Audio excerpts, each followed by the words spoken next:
Buenas noches, ¿cómo andan? Bienvenido, Fede. El proyecto en realidad en buena medida lo que hasta ahora las autoridades habían manifestado, es decir, un fondo exclusivo para atender las necesidades vinculadas al combate al coronavirus. Estamos hablando de que se va a ver primero integrado por las utilidades que vienen tanto del Banco República en 2019 como las utilidades o el porcentaje que define el Poder Ejecutivo de las utilidades de la Comisión Nacional para el Desarrollo. Estamos hablando de las ganancias de estas entidades públicas que le corresponden, digamos, al Poder Ejecutivo y por lo tanto puede disponer de ellos. En este caso está disponiendo directamente para este fondo. Además, bueno, los impuestos transitorios que el fondo crea, como también las donaciones de dinero, tanto nacionales como extranjeras, que puedan surgir, como también, y fundamentalmente, que va a ser el principal elemento que va a ayudar a paliar esta crisis desde el punto de vista económico, que es los créditos que vengan de organismos internacionales y multilaterales de crédito. Más allá de esto, lo que la ley especifica, como bien lo señalaban antes, son los montos a partir de los cuales se va a cobrar este impuesto que impone el gobierno a el sector público por los meses de abril y mayo, y fundamentalmente, y ahí sí hay un cambio respecto a lo que se había anunciado, el tema de las pasividades. El artículo 8 del proyecto, por lo menos de lo que es el borrador, sostiene que estarán grabados los ingresos correspondientes a las jubilaciones, pensiones y prestaciones de pasividades o de pasividad similares servidos por instituciones públicas y privadas residentes en la República. Es decir, está grabados absolutamente todas las jubilaciones y pasividades, sean públicas, privadas, provengan tanto del BPS, de una FAP o de cajas especiales, es decir, estaría grabado según lo que se interpreta de este borrador también la caja profesional y otras prestaciones similares a las jubilaciones.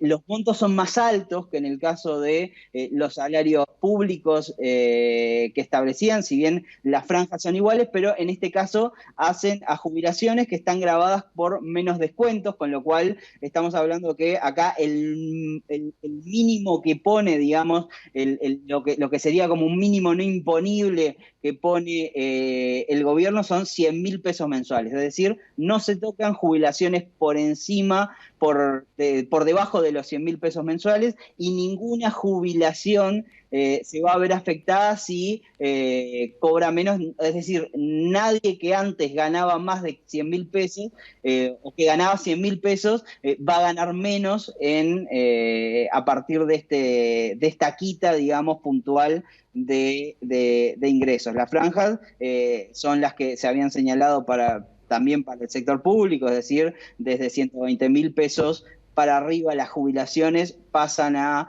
aportar este impuesto, que va del 5% hasta el 20% en jubilaciones de más de 180.000 pesos mensuales.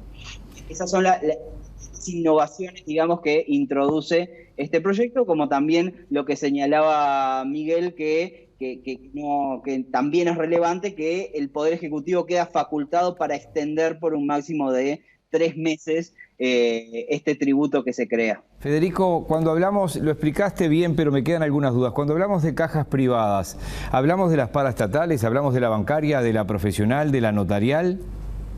Acá lo que dice directamente el proyecto es: pensiones y prestaciones de pasividades similares servido por instituciones públicas y privadas, con lo cual estaría comprendido cualquier prestador de jubilaciones, sea de la órbita pública o privada. Fede, algunos sectores del Frente Amplio han hablado de la posibilidad de gravar al gran capital. ¿Te parece que esta iniciativa puede ser viable en este contexto, en este fondo coronavirus? Y es una iniciativa, digamos, es un reclamo que aparece muy seguido cuando se necesitan fondos, ya sea para atender una emergencia o para digamos, contener los problemas fiscales. Siempre aparece esa vuelta que viene por el lado de gravar la riqueza, es decir, aumentar los impuestos a la riqueza, como impuesto al patrimonio, o aumentar los impuestos a las empresas, como es el IRAE, el impuesto a la renta de actividades económicas. Hay que tener en cuenta en esto algunos elementos que incluso desde el Frente Amplio algunos sectores como el astorismo han llamado la atención siempre de ser precavidos en estas cosas. ¿Por qué? Porque Uruguay ha invertido mucho, en particular en lo que tiene que ver con las empresas, en atraer capitales con beneficios tributarios. Es decir, la ley de inversiones lo que hace es reduce los impuestos para actividades que Uruguay considera que generan empleo y que generan riqueza, y por lo tanto es bueno atraer. En un país caro como Uruguay, lo que se utilizan estas exenciones de impuestos son para volver más atractiva la plaza a los inversores. Entonces, guarda, porque hubo estamos hablando de 15 años o más de exenciones tributarias, de intentar mediante renuncias tributarias atraer capital, atraer inversiones,